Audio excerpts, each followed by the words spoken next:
It's that time of year again where you have to winterize after every trip. Come with me as we go step by step, showing you guys how we winterize our RV after every trip. So we use a portable power station, air compressor, and this piece right here. So I go one by one. You're gonna need a portable power station. Then you're gonna need an air compressor. And one of these quick pieces here. This red piece came from a basketball air pump inflator. And this one is just another attachment that I bought from Amazon. I have the links in the description. Here's the other end of the air compressor. We just put this right on here and lock it in. Then you're good to go. All you have to do from here is turn on your air compressor. The air is flowing out. Here's when you turn on your appliances. Just so that the water can come out, you want to let it run for at least 2 to 5 minutes to get all that water out of the line. You have to do this for every line. That's what you want to hear. Just air come out. Again, you want to do the hot water and cold water line. Make sure your water heater is off. If you forget to turn your water heater off, you can just run the hot water before you unplug all the water. But make sure your water heater is off because we have to drain that too. But here's the sink here. All the water to come out of there. All you want is air coming out. That's all you want to hear is the air. Sometimes when you're doing this, you may skip a step. You don't do it on purpose, but sometimes it does happen. But when you're doing this, you're going over 1 time, 2 times, sometimes 3 times to make sure you're getting all the water out of your lines. Again, this is winterizing using an air compressor. We're not going to be putting any of the RV antifreeze into our lines. We're going to put it in our holding tanks and the P-traps, but we're not going to put it into our lines. We're only blowing air through the lines to get all the water out. Don't forget your toilet.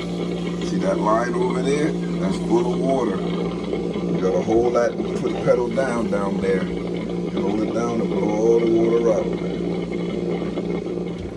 This is your shower. Again, I showed this before, but I'm going out over it because we're doing it again today. Again, the more to do this, the better you get. Now, after you blow all the water through your lines and you take several attempts doing it, don't forget your low point drains because a lot of the times water is in those low point drains. Right, this is the second time we're going around to get all the water out of the lines. There's only air coming out. 2 times is good. If it's your first time, I'll do it like 3 times just so that we know that everything is out. If you're really unsure, you can do it up to 5 times. The PSI in the air compressor is only at 10. Remember, you don't want to put too much of the air, the flow, the PSI going through your lines. Remember, it's only allowed to take like 35, 40.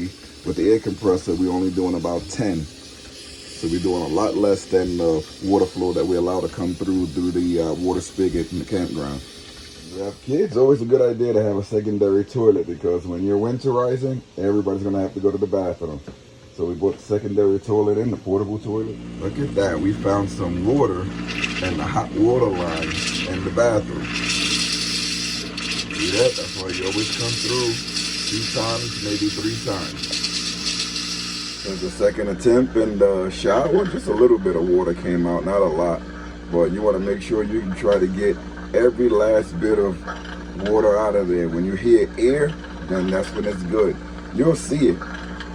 I'll go close so that you can see it's still bits of water coming through and you can hear it guggling. That means it's pushing the water through the system. Don't forget your shower head. See, that's the shower head there. That also has water in it. I don't know if you can see the water coming out of there. It was sprinkling out, but you gotta get the shower head too. Outdoor shower, anything that water can go through is gonna be in the lines even if you don't use it. Right now you're gonna have to empty the water out of your water heater and you have to check your node rod. So let's get this thing open. So to open this, make sure your water heater is off. This is just a little clip that turns to the side. This flap just comes right open and this exposes everything. You want to release the pressure. There you go there. Now you can take the water out from here. You're going to need a tool. This is called an anode wrench. It's going to be in the description. All you do is you look at the size you need, size it up, you put it on, and there you go. You see that it's on. I'm going to need 2 hands for this. So you use a screwdriver, you put it in the hole, and you turn it. Hold on, it's loose. You can turn this around, and you'll be able to pull your anode rod out and expect it. This anode rod is still intact. Still have another season with that. It's still really good. But this is good. You can also take a hose and flush that out, because all of that calcium buildup, that's what ruins your tank. So like before the season starts next season, you flush that out, or you can do it this season. Now remember your low point drains. Before you start the cycle, you can open up your low point drains to let the water out. Then you close them back, blow the lines out. Then after you finish blowing the lines out, you do it again to get the excess water out. It shouldn't be that much.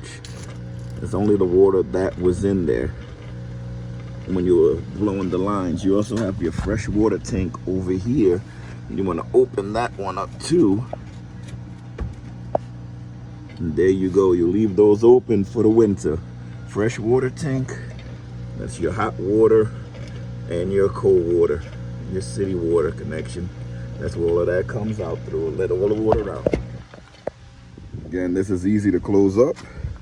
You just close this up. You line it up. It's hard to do with one hand, but you line that up.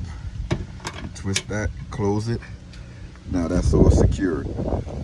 It's funny, we're doing all of this in the middle of a rainstorm. It just stopped raining, so I'm trying to get all of this done in the rain. Don't worry, you guys will get there. Covered up the air compressor and everything, but the rain is still coming down. I covered up the power station with a bag, but I'm gonna take all of this in now. I nearly forgot our outdoor shower. Don't forget that, guys. Your outdoor shower has water inside, so you gotta do that one too. Sorry about the noise. Some things are very easy to forget. So when you forget, you double back. And since we're on video, why not double back to show you that sometimes we forget things. So I'm gonna close the low point drains again. If I don't close it, that means all the air is blowing through these. So you close that so the air can be focused on the outdoor shower. You want to get all the water out of there. It was leaking. It took me some time to get back over here. All right, so you can see the water coming out of there. This is the hot water. I don't know if you can see it. It's kind of hard to see from the camera angle, but it is water coming out. You finish blowing the water out. You can close that right back up. You cut off this, and you can unhook everything. Now we're gonna open these low point drains back that we closed. Keep those open. Oh, let's get the fresh water tank now. Because while you're driving, any excess water will come right out. Sometimes when you're in an RV, it's not totally level, even though it says it's level. So when you're driving, those little bit of water that's in the low point drains, they will fall out. Anything will fall out. And then if it's any water that's stuck in the system after you blew it out, it shouldn't be, that would just fall out as well. So now we have to empty out the tanks. All right, so we unhooked the fresh water tank, and now we're using black tank flush. And the black tank flush is hooked up over here. That's to get everything going through. City water connection is closed. Usually let all of this go for about 4 minutes to raise it up. I dumped the tank earlier before I started the winterization process, but the kids started going to the bathroom, so I'm dumping again. So when you're doing this process, make sure you have another toilet, or they can use the outhouse in the campground, because my kids were using the toilet inside, and so I have to do the dumping again, which is okay.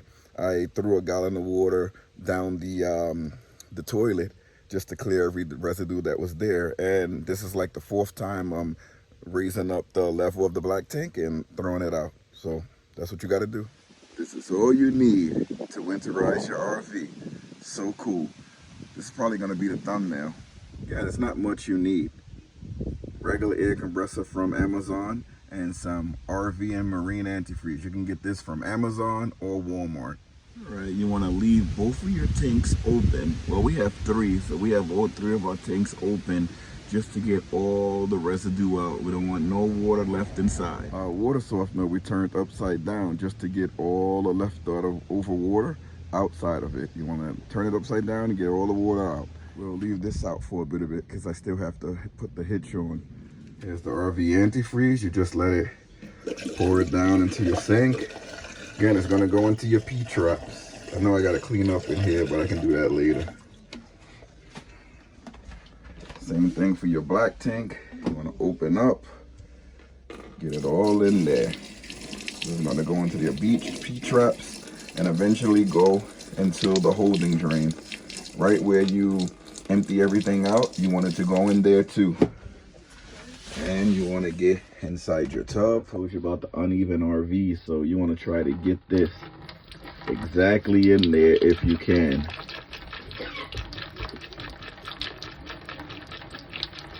It's very hard. It's going everywhere else, right? You even leave a little bit of antifreeze in your holding right here. Before I can put water into the kitchen sink for this part of the great tank, I have to close this. We had this open for a while here. Oh, this thing takes a little bit to close it. There we go. Then I have to take all of this off and put it away. All right, now that all the tanks are closed and sealed, now we can put some antifreeze in the front tank. So here's your kitchen sink. Again, all of this is gonna go right into your P-trap. I'm gonna put it in both sinks. Some is gonna stay in the P-trap, some is gonna go into the green space, all the way at the bottom where if there's any leftover water, it will mix with this and it won't freeze, crack in your tanks or your valves. All right, guys, that was Winterize in a nutshell. Please, if you like this video, hit the like button. If you see anything that you want to comment about, hit that comment below. If you guys winterize your RVs after every trip during the fall and winter season, because you don't know when the weather's going to drop, comment below, let me know. And please, if you haven't already, hit that subscribe button. We would love to have you involved in our channel. If you want to thank us in any way, you can hit the thanks button down below. Anything we get for the channel goes right back into the channel.